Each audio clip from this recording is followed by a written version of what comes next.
Hello my dear student, welcome back to my YouTube channel. मेरे YouTube channel पर आप लोग का बहुत बहुत स्वागत है। डियर स्टूडेंट, आज की क्लास में हम लोग बीएड फोर्थ सेमेस्टर की लैंग्वेज एक्रॉस क्यूरिकुलम वाले पेपर का अध्ययन करेंगे। यानी पाठ्यक्रम में व्याप्त भाषा का पेपर जो है आप लोग का, उसका आज की क्लास में अध्ययन किया जाएगा। और इस पेपर में हम लोग सबसे पहले यूनिट 1 का अध्ययन करेंगे। और यूनिट 1 जो है आपका रिलेटेड है knowledge and method of inquiry से, यानी ज्ञान और जांच या जानकारी के कौन कौन से विधियां होती हैं, तरीके क्या होते हैं। ठीक है, तो इसमें हम लोग देखेंगे कि कैसे ज्ञान का निर्माण अनुभव के आधार पर होता है और कैसे ज्ञान से अनुभव निर्मित होता है। तो इन सारी चीज़ों को आज की क्लास में हम लोग देखेंगे। इसके पहले की क्लासेस में हम लोगों ने हेल्थ एंड फिजिकल एजुकेशन वाले पेपर का कंप्लीट अध्ययन कर लिया था। अब हम लोग इस पेपर का अध्ययन करना आज से शुरू करेंगे। और इस पेपर में भी जैसा कि आप लोग को पता है कि 4 यूनिट हर पेपर में होता है, तो इस पेपर को भी मैं कोशिश करूंगा कि आपके एग्जाम से पहले पूरी तरह से कंप्लीट करवा दूं। तो चलिए आइए देखा जाए कि इस पेपर में नॉलेज और एक्सपीरियंस कैसे एक दूसरे से रिलेटेड हैं और नॉलेज और इंफॉर्मेशन में आपस में क्या संबंध है। आपके इस पेपर का नाम क्या है? लैंग्वेज एक्रॉस द क्यूरिकुलम, पाठ्यक्रम में व्याप्त भाषा। इसका हम लोग को यूनिट 1 आज से अध्ययन करना है। और यूनिट 1 जो है आपका ज्ञान और अन्वेषण के तरीके से रिलेटेड है, यानी इसी नाम से आपका यूनिट 1 है, knowledge and methods of inquiry. अब देखिए, इसको अन्वेषण भी कह सकते हैं, जांच भी कह सकते हैं, ठीक है, खोज भी कह सकते हैं। तो इंग्लिश में तो मेथड्स ऑफ इंक्वायरी है, हिंदी में इसको आप किसी भी नाम से जान सकते। अब देखिए एक एक करके इसको अध्ययन किया जाए। देखिए, ज्ञान और अन्वेषण के तरीके यानी मेथड्स ऑफ इंक्वायरी को समझने के लिए हमें यह समझना होगा कि शिक्षा में ज्ञान कैसे बनता है, कैसे यह सूचना से अलग है और समाज, भाषा और पहचान का इसमें क्या योगदान होता है। इसके अलावा देखिए, पाठ्यक्रम यानी क्यूरिकुलम, पाठ्य पुस्तकों, टेक्स्ट बुक्स और शिक्षार्थियों, लर्नर्स के बीच कैसे संबंध होता है, यह भी जानना बहुत जरूरी है। अब देखिए, सबसे पहला पॉइंट जो इसमें है उसको हम लोग अध्ययन करते हैं। और पहला जो टॉपिक है इसमें, ज्ञान अनुभव के निर्माण के रूप में, यानी knowledge as construction of experience. ये आपके पहले यूनिट के पहले टॉपिक का नाम है। देखिए, ज्ञान अनुभवों से निर्मित होता है। जब कोई व्यक्ति किसी घटना को देखता है, महसूस करता है या उसमें भाग लेता है, तो वह उस अनुभव को अपने ज्ञान में जोड़ता है। आप लोग देखते ही होंगे कि जब हम किसी कार्य को करते हैं, किसी घटना से होकर गुजरते हैं, तब हमें उससे कुछ न कुछ अनुभव मिलता है और वही अनुभव क्या होता है, हमारे ज्ञान से जुड़ जाता है। वो एक प्रकार से हमारे लिए ज्ञान के रूप में निर्मित होता है। अनुभव के माध्यम से अर्जित ज्ञान लंबे समय तक याद रहता है और उसे व्यवहारिक रूप से उपयोग में लाना बहुत आसान होता है। कोई भी ऐसी चीज जिसको हम लोगों ने साक्षात देखा है, उसका अनुभव किया है, तो वो चीजें हम जल्दी भूलते नहीं हैं। और कोई बात अगर कोई बता रहा है, आपसे कुछ कह रहा है, तो उस चीज को आप भूल जाते हैं। आप कहीं गए हैं, किसी चीज को अपनी आंखों से देखा है, आपके साथ कोई घटना घटित हुई है, तो उस चीज को आप कभी भूलोगे नहीं। अब देखिए, इससे संबंधित 2 महत्वपूर्ण विद्वानों के दृष्टिकोण बहुत प्रसिद्ध हैं, जिसमें देखिए जॉन ड्यूई का जो अनुभववादी दृष्टिकोण है वो बहुत प्रसिद्ध है, और पियाजे का संज्ञानात्मक विकास का सिद्धांत। ड्यूई ने देखिए क्या कहा है कि शिक्षा का उद्देश्य केवल सूचनाएं देना नहीं है, बल्कि बच्चों को प्रयोगात्मक गतिविधियों और अनुभवों के माध्यम से ज्ञान अर्जित करने का अवसर प्रदान करना। जॉन ड्यूई ने कहा कि बच्चों को केवल नई नई सूचनाएं मत दीजिए, क्लास में उनको प्रयोग के आधार पर, उनको व्यवहारिक ज्ञान के आधार पर, उनको अच्छी अच्छी चीज़ों को सिखाइए, जिससे उनको ज्ञान अर्जित करने में बहुत आसानी होगी। उसी प्रकार देखिए, पियाजे ने क्या कहा है? पियाजे के अनुसार बच्चे ज्ञान का निर्माण अनुभवों के आधार पर करते हैं। उनकी सोच और समझ अनुभवों के साथ परिपक्व होती है। पियाजे ने कहा कि बच्चे अपने जो ज्ञान का निर्माण हो अपने अनुभवों के साथ करते हैं, यानी वो अपने समय उम्र की वृद्धि के साथ साथ जो जो चीज़ें वो देखते हैं, जैसे जैसे चीज़ें अनुभव करते हैं, जो चीज़ें उनको बताई जाती हैं, समझाई जाती हैं, पढ़ाई जाती हैं, वो धीरे धीरे उनके लिए एक ज्ञान के रूप में निर्मित होती है और फिर वही बाद में परिपक्वता का कारण बनती है। ठीक, अब देखिए कैसे अनुभव से ज्ञान का निर्माण होता है, इसको हम लोग देख लेते हैं।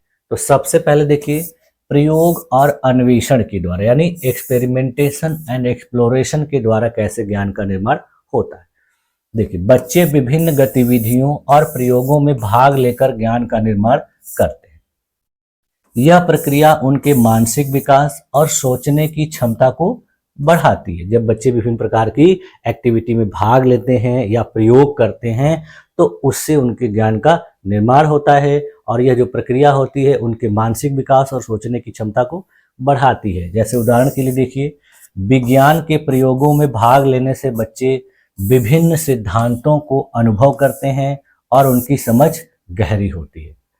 उसी प्रकार से देखिए गणित में वस्तुओं को गिनने, जोड़ने या घटाने की प्रक्रिया से बच्चे गणितीय अवधारणाओं को समझ जाते हैं। तो इस तरीके से जब बच्चे कार्य करते हैं तो उनको ये सारी चीजें बहुत अच्छे अनुभव के रूप में निर्मित हो जाती हैं और फिर उसी से उनका ज्ञान निर्मित होता है। दूसरी चीज देखिए क्या है, अवलोकन और निरीक्षण के द्वारा, यानी ऑब्जर्वेशन एंड रिफ्लेक्शन के द्वारा भी बच्चों में ज्ञान का निर्माण होता है। बच्चे देखिए अपने आसपास की घटनाओं का अवलोकन करते हैं, ऑब्जर्वेशन करते हैं और फिर उन पर विचार करके वो ज्ञान अर्जित करते हैं। उदाहरण के लिए देखिए, जब सामाजिक विज्ञान में किसी बच्चे को किसी स्थानीय मेले या उत्सव को दिखाया जाता है तो वे संस्कृति, परंपराओं और सामाजिक संबंधों को बेहतर तरीके से समझते हैं। उसी प्रकार देखिए, जब किसी बच्चे को पौधे को बढ़ते हुए दिखाया जाता है तो वह अनुभव करता है कि प्रकाश, जल और मिट्टी पौधों की वृद्धि के लिए आवश्यक है। उसी प्रकार से देखिए सहभागिता और संवाद के द्वारा किस प्रकार से ज्ञान निर्मित होता है, पार्टिसिपेशन एंड डायलॉग के द्वारा।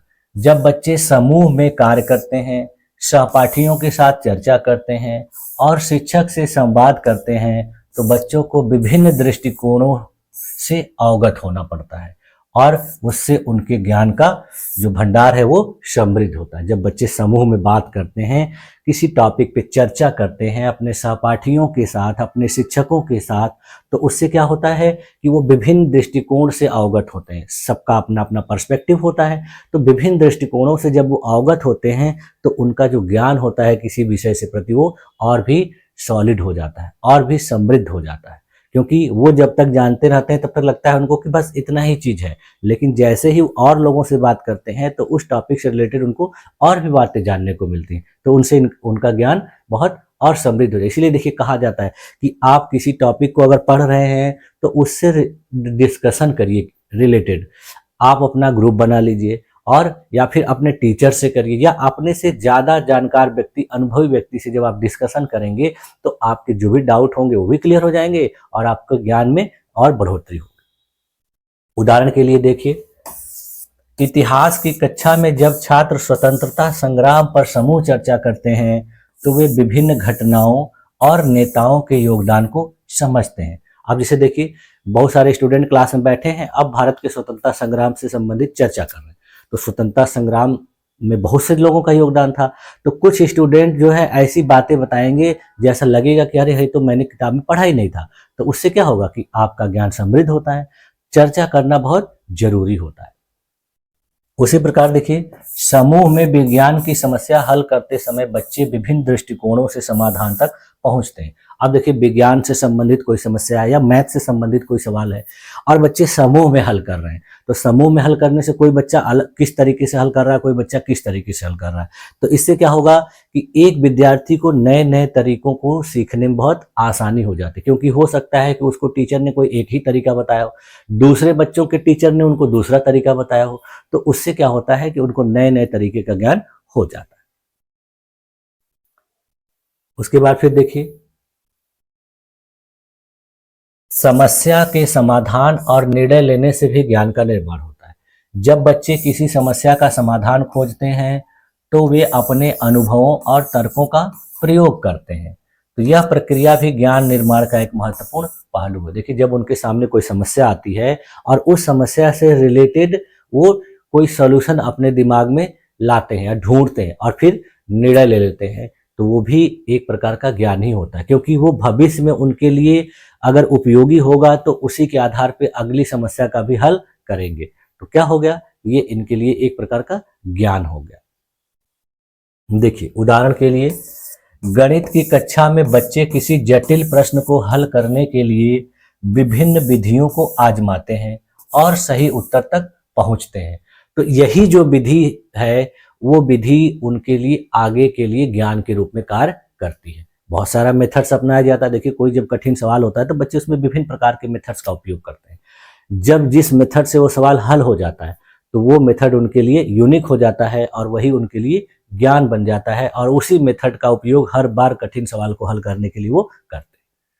उसी प्रकार से देखिए, विज्ञान में किसी पदार्थ की घनत्व मापने के लिए विभिन्न विधियों का प्रयोग करके बच्चे अनुभव से सीखते हैं। अब देखिए विज्ञान विषय में किसी पदार्थ का घनत्व मापना है तो उसके लिए वो कई विधियों को उपयोग करते हैं। जिस विधि से सही तरीके से घनत्व मापने में सफल होते हैं तो वह विधि उनके लिए क्या हो जाती है, ज्ञान के रूप में निर्मित हो जाती है और भविष्य में उसका उपयोग करते हैं। अब अगला जो देखिए इसमें टॉपिक था वो है विद्यालयी विषयों में अनुभव से ज्ञान का निर्माण कैसे होता है, यानी विद्यालय के जो विषय होते हैं उनमें कैसे अनुभव से ज्ञान का निर्माण, क्योंकि आपके सिलेबस में दिया गया है कि case example from school subject, तो उसी से रिलेटेड ये चीज है। देखिए case example from school subject, अब आपको अपने स्कूल के सब्जेक्ट के आधार पर बताना है कि किस प्रकार से अनुभव के आधार पर ज्ञान का निर्माण होता है। तो देखिए कुछ विषयों के आधार पर हम लोग देख लेते हैं। सबसे पहले देखिए विज्ञान विषय से लेते हैं। विज्ञान विषय में ज्ञान अनुभव और प्रयोगों के माध्यम से विकसित होता है, यानी विज्ञान विषय को अच्छे तरीके से पढ़ने के लिए, अच्छे तरीके से समझने के लिए आपको उसमें प्रयोगों का इस्तेमाल करना पड़ेगा, और फिर उन प्रयोगों के आधार पर आपको जो अनुभव होगा, एक्सपीरियंस होगा, उससे ज्ञान आपका विकसित होता है।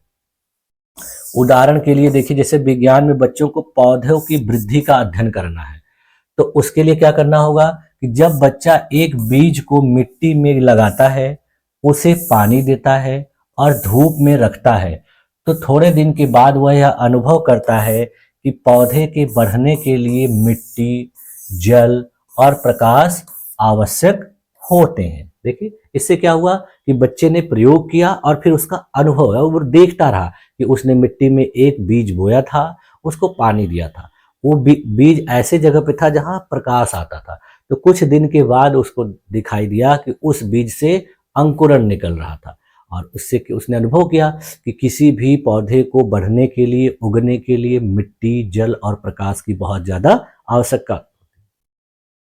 उसी प्रकार से देखिए दूसरा उदाहरण देख लीजिए, घनत्व और तरल पदार्थ से संबंधित। जब विद्यार्थी विभिन्न वस्तुओं को पानी में डालते हैं और देखते हैं कि कुछ वस्तुएं डूबती हैं और कुछ तैरती हैं, तो वो देखिए क्या अनुमान लगाते हैं कि वो अपने अनुभव से समझते हैं कि घनत्व का तरल पदार्थ में तैरने डूबने से संबंध होता है।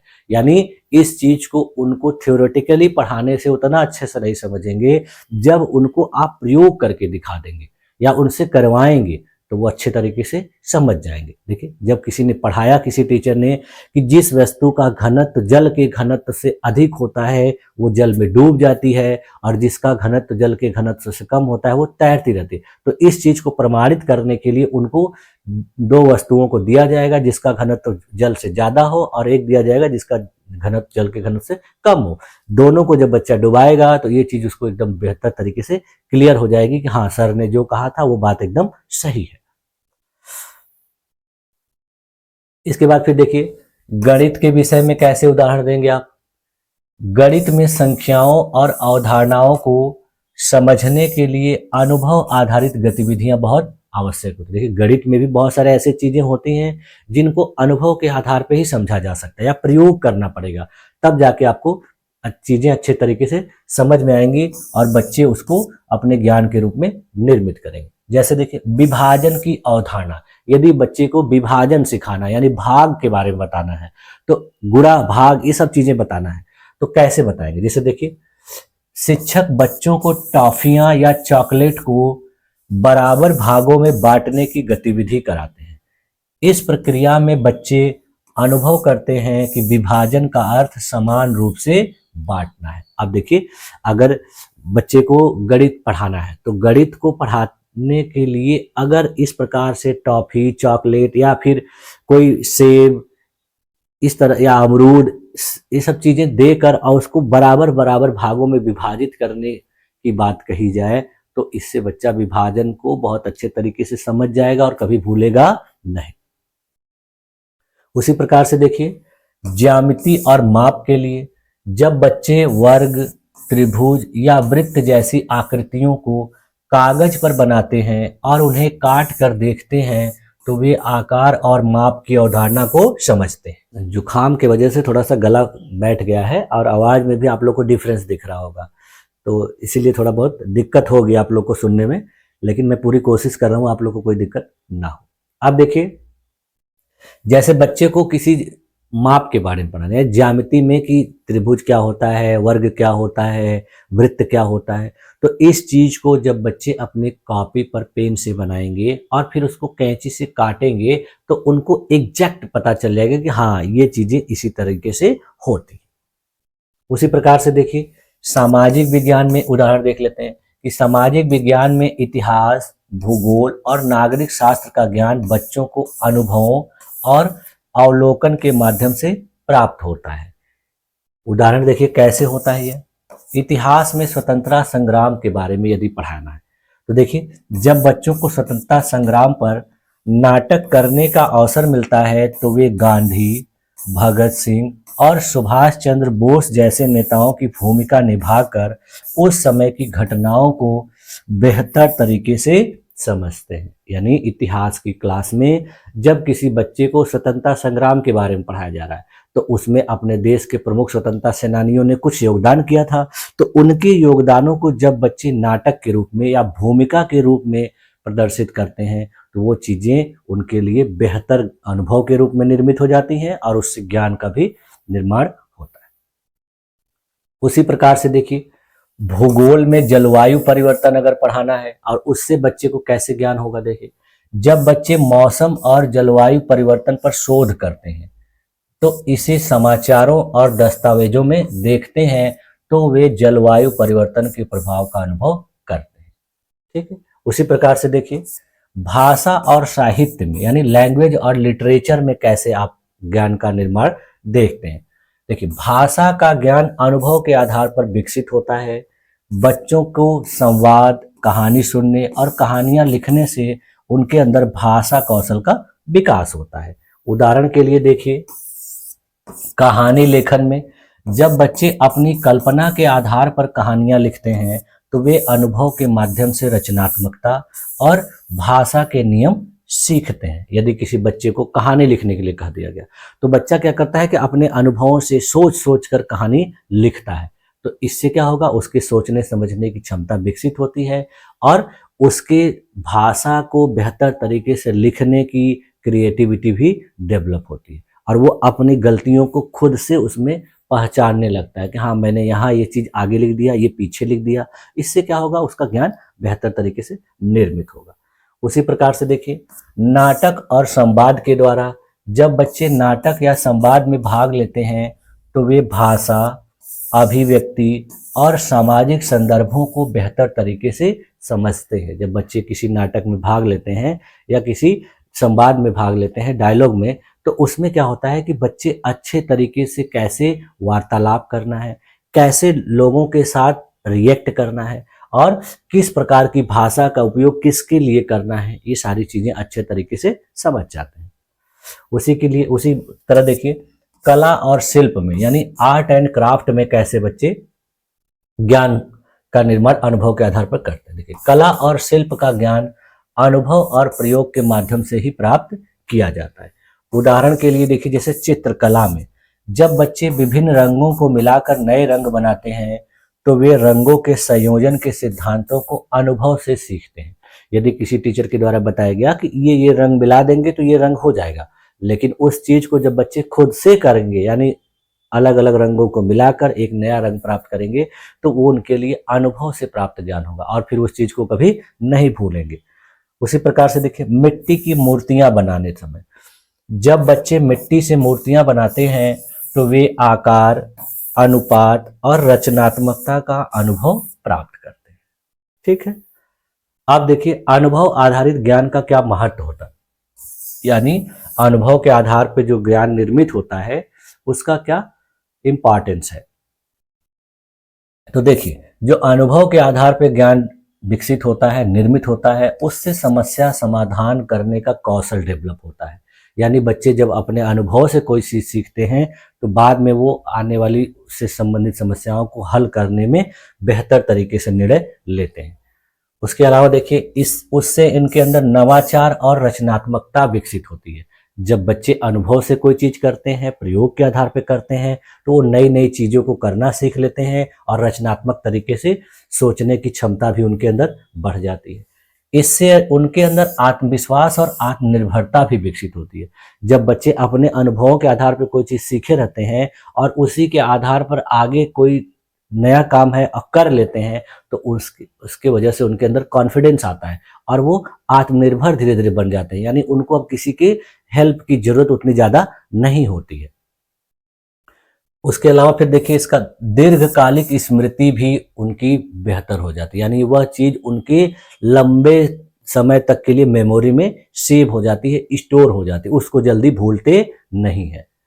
और इसके साथ साथ उनके अंदर देखिए आलोचनात्मक सोच भी विकसित होती है, यानी वो इस चीज के बारे में बेहतर तरीके से क्रिटिकल थिंकिंग भी निर्मित कर लेते हैं। यानी जो मेथड वो अपना रहे हैं वो मेथड पूरी तरह से सही है या उसमें कुछ कमियां हैं तो वो कमियां कैसे दूर की जा सकती हैं कि उस मेथड को और भी अच्छा बनाया जा सके, ये सारी चीजें भी वो बच्चे इसमें अच्छे तरीके से क्लियर कर लेते हैं। ठीक है, अब देखिए अगला टॉपिक है ज्ञान और सूचना में अंतर, यानी knowledge as distinct from information, यानी ज्ञान और सूचना एक दूसरे से कैसे अलग हैं, आपका ये अगला टॉपिक है। देखिए सबसे पहले हम लोग देख लेते हैं सूचना, इंफॉर्मेशन। तो सूचना देखिए क्या होती है, सूचना वह तथ्यात्मक जानकारी है जो किसी घटना, वस्तु, व्यक्ति या प्रक्रिया के बारे में होती, यानी यह एक प्रकार का फैक्ट होता है, तथ्य होता है जो हमें विभिन्न चीजों के बारे में प्राप्त होता है या बताया जाता है। यह जानकारी देखिए आंकड़ों के रूप में हो सकती है, तिथियों के रूप में हो सकती है, फैक्ट के रूप में हो सकती है, नियमों के रूप में हो सकती है, परिभाषाओं के रूप में हो सकती है या फिर विवरणों के रूप में हो सकती है। यानी हमें जो सूचनाएं मिलती हैं वो किसी भी रूप में हो सकती हैं। यदि किसी का डेट ऑफ बर्थ हमको पता चल रहा है, कोई घटना जब घटित हुई थी उसका डेट पता चल रहा है, किसी व्यक्ति के द्वारा कुछ किया गया था वो पता चल रहा है, कोई नियम सूत्र हमको मिल रहा है किसी सवाल को हल करने के लिए वो पता चल रहा है, तो ये विभिन्न प्रकार के क्या है, फैक्ट है। जब इन्हीं फैक्टों का उपयोग करके हम कोई काम करेंगे, कोई समस्या को हल करेंगे तो वो चीज हमारे लिए फिर क्या हो जाएगा, ज्ञान बन जाएगा। देखिए सूचना को विभिन्न स्रोतों से प्राप्त किया जाता है, जैसे देखिए किताबों से, इंटरनेट से, समाचार पत्र से, टीवी से, रेडियो से और शिक्षकों से प्राप्त किया जाता है। देखिए हमको सूचनाएं कहाँ से मिलती हैं, हमारे लिए बहुत सारे स्रोत हैं। कभी किसी को किसी अखबार से सूचना मिल गई, किसी न्यूज से मिल गई, किसी टीवी से मिल गई, यूट्यूब से मिल गई, किसी किताब को आपने पढ़ा अचानक उससे कोई अच्छी जानकारी मिल गई आपको। तो ये सारी चीजें हमको तथ्यों के रूप में मिलती हैं। उदाहरण के लिए देखिए, 15 अगस्त 1947 को भारत को स्वतंत्रता मिली, यह एक प्रकार का क्या है, फैक्ट है। उसी प्रकार से देखिए, पानी का रासायनिक सूत्र H2O होता है, यह भी क्या है, एक प्रकार का फैक्ट से रिलेटेड सूचना है।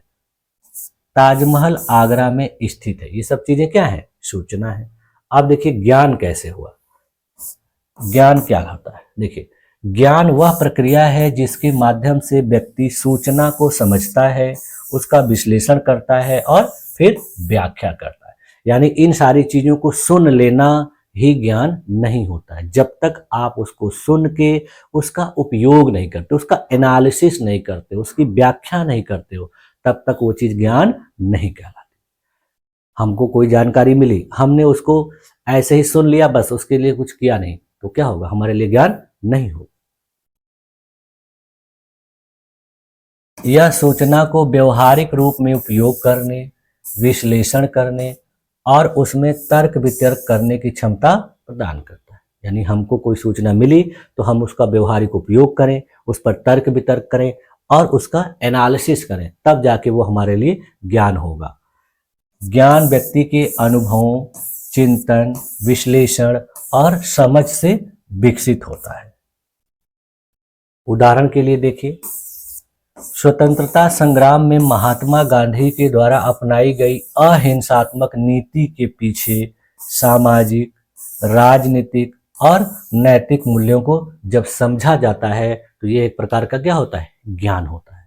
सूचना क्या है कि गांधी जी ने स्वतंत्रता संग्राम में महत्वपूर्ण भूमिका निभाई थी, ये एक प्रकार की क्या है, सूचना। लेकिन फिर हम गांधी जी के द्वारा महत्वपूर्ण भूमिका कैसे निभाई गई, तो उसके लिए उन्होंने क्या क्या किया था, इन सारी चीजों को जब समझते हैं तो वो हमारे लिए ज्ञान होता है। देखिए, इसके अलावा देखिए, यह समझना कि पानी क्यों जीवन के लिए अनिवार्य है और इसके बिना जीवित रहना असंभव है, तो यह भी एक प्रकार का क्या है, ज्ञान है। ताजमहल के वास्तुशिल्प महत्व और उसके निर्माण में शामिल मुगल कला और संस्कृति को जब समझा जाएगा तब वो भी क्या है, ज्ञान है। केवल ये जान लेना कि ताजमहल का निर्माण मुगलों के काल में हुआ था, तो ये एक प्रकार की क्या है, सूचना है। अब देखिए, सूचना और ज्ञान में अंतर जो है मुख्यतः किस प्रकार से देखा जाता है। देखिए, सूचना और ज्ञान यानी इंफॉर्मेशन और नॉलेज कैसे एक दूसरे से अलग होते हैं। तो सूचना देखिए, तथ्य, आंकड़े और विवरण होते हैं। उसी प्रकार से देखिए, सूचना का जब विश्लेषण किया जाता है, व्याख्या की जाती है और समझ विकसित की जाती है तो ज्ञान होता है। यह सतही और स्थिर होता है, यह गतिशील और गहराई से जुड़ा होता है।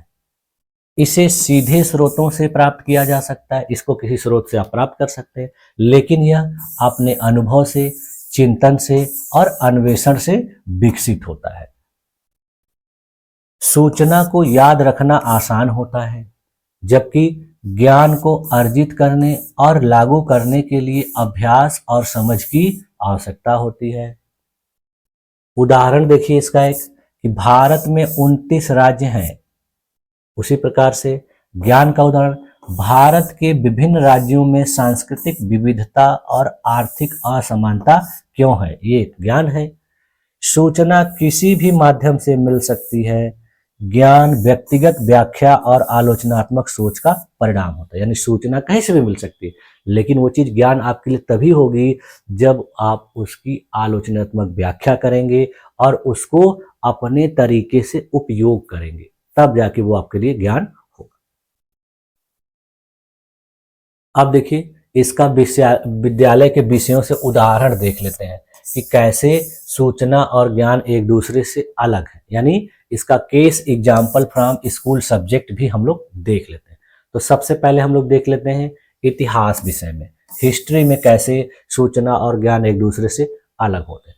तो देखिए, हिस्ट्री से संबंधित एक सूचना देखिए कि 1857 का प्रथम स्वतंत्रता संग्राम 10 मई 1857 को मेरठ से शुरू हुआ था। दूसरा सूचना देखिए, बहादुर शाह जफर को विद्रोह का नेता इसमें बनाया गया था। ये क्या है, सूचनाएं हैं।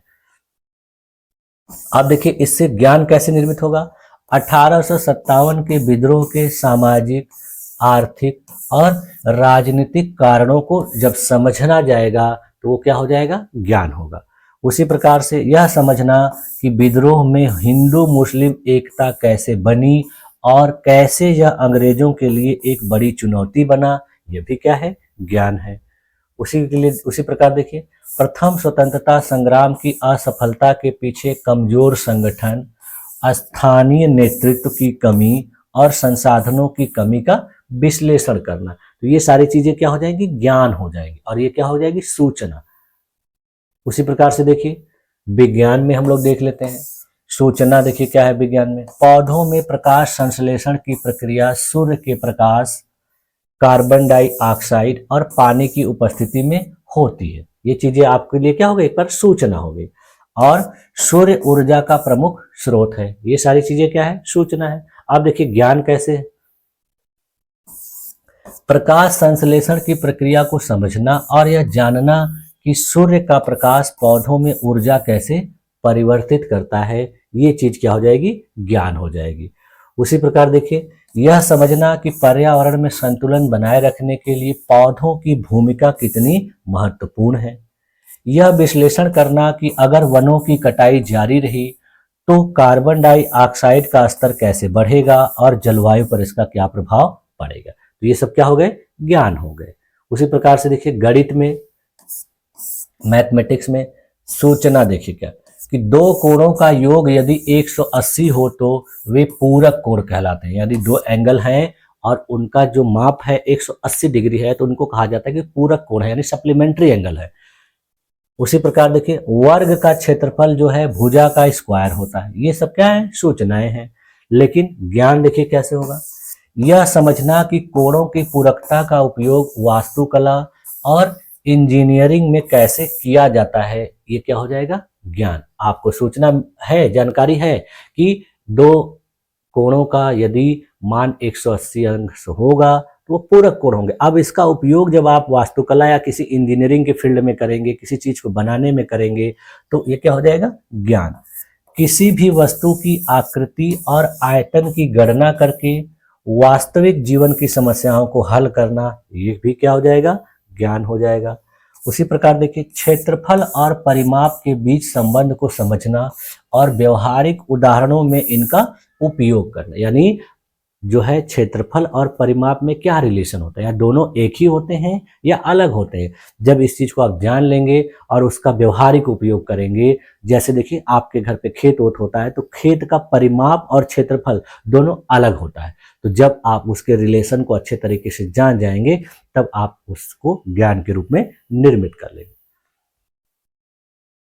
अब देखिए उसी प्रकार से भूगोल विषय में देख लीजिए, सूचना क्या है कि गंगा भारत की सबसे लंबी नदी, एक प्रकार की क्या है, सूचना है।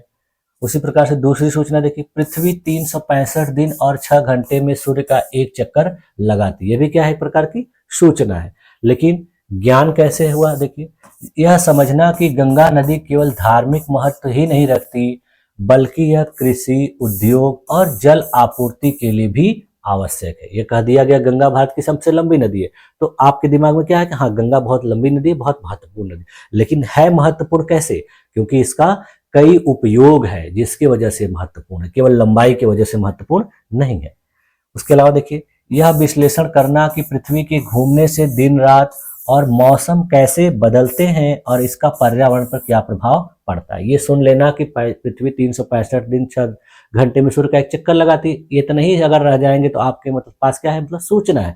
लेकिन आप इस सूचना के आधार पर कंक्लूजन निकालेंगे कि पृथ्वी 365 दिन 6 घंटे में जो सूर्य का चक्कर लगाती है तो उसके वजह से क्या क्या चीजें देखने को मिलती हैं, क्या क्या बदलाव पृथ्वी पर देखने को हमको मिलते हैं, तो ये चीजें क्या हो जाएंगी, ज्ञान हो जाएंगी। उसी प्रकार से देखिए नदी जल प्रदूषण के कारणों और इसके प्रभावों का अध्ययन करना और उसका समाधान सुझाना, ये भी क्या है, ज्ञान है। उसी प्रकार से देखिए सामाजिक विज्ञान में एक उदाहरण देख लीजिए सूचना का। सूचना देखिए क्या है कि भारत एक लोकतांत्रिक गणराज्य है।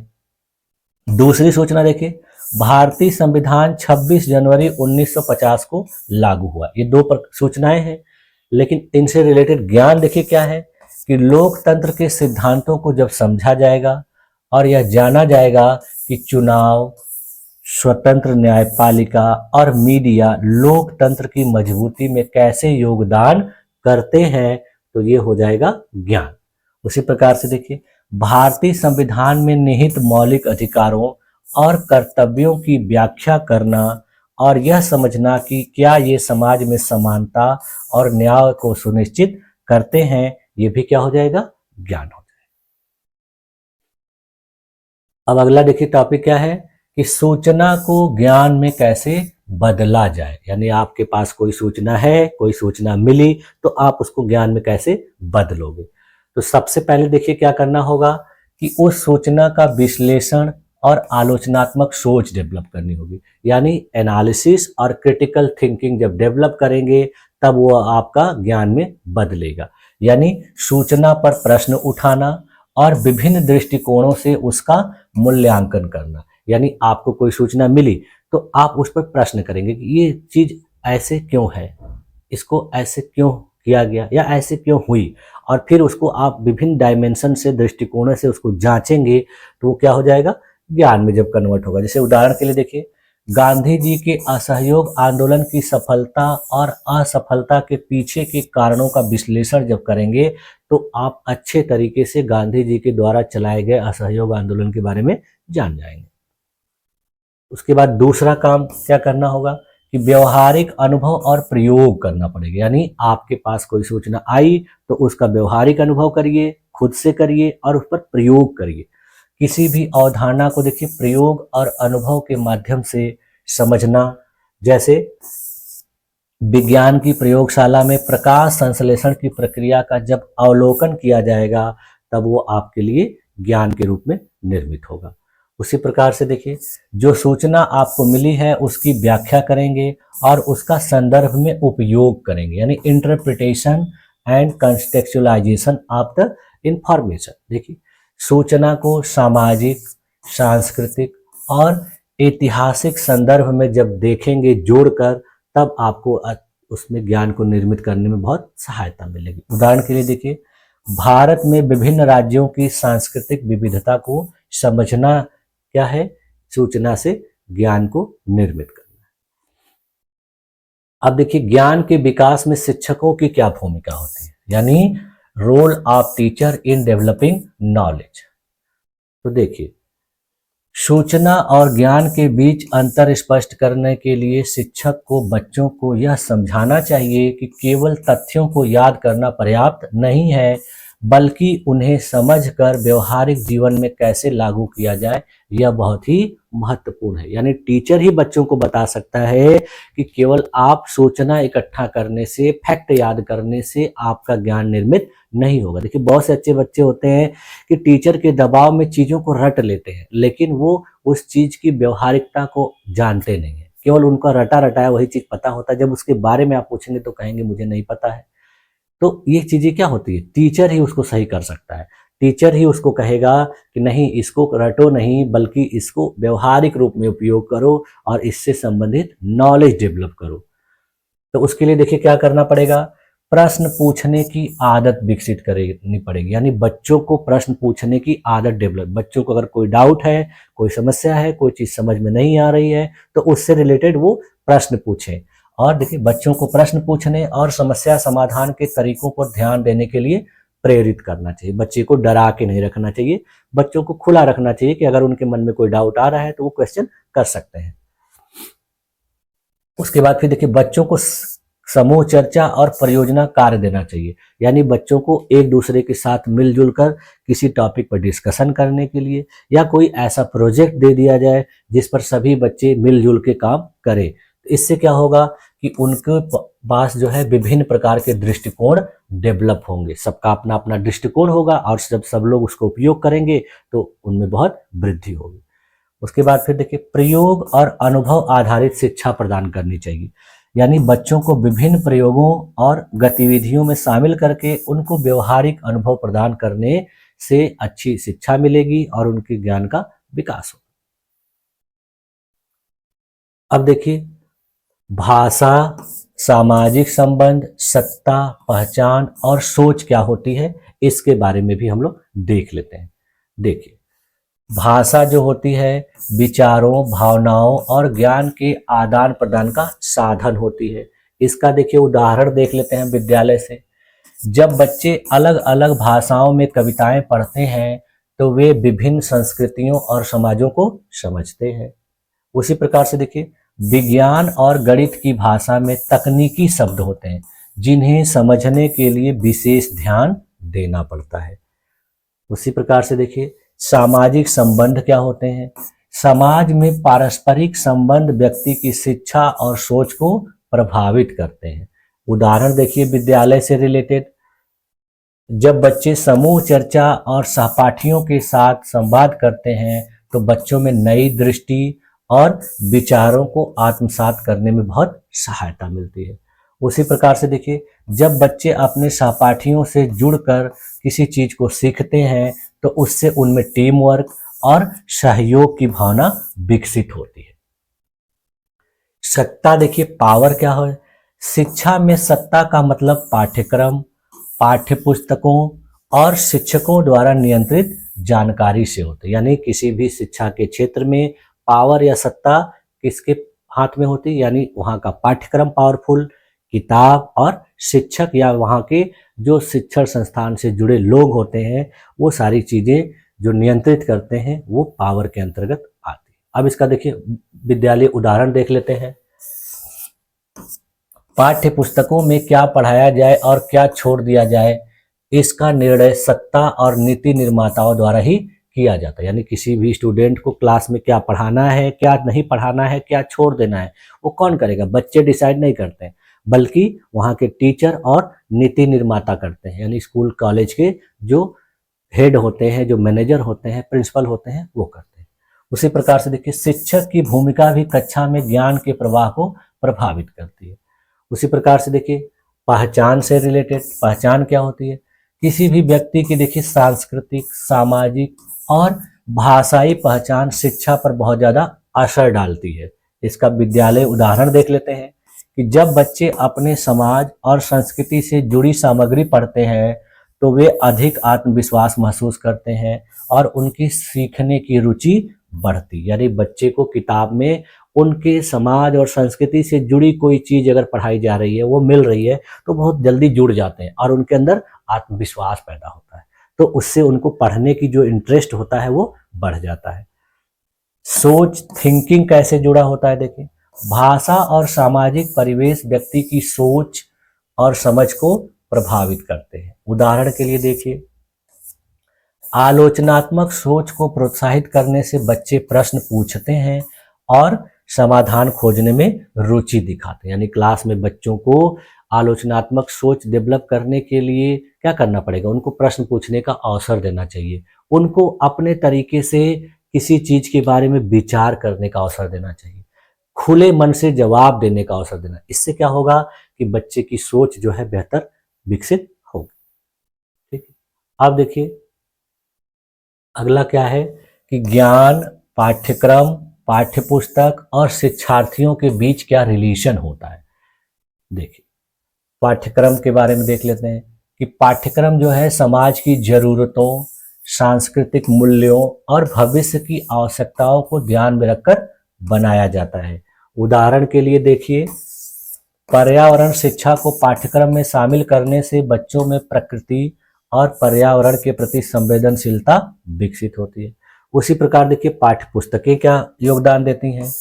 टेक्स्ट बुक, पाठ्य पुस्तकें ज्ञान का औपचारिक माध्यम होती हैं, लेकिन यह जरूरी है कि वे बच्चों के अनुभव और समाज से जुड़ी हों।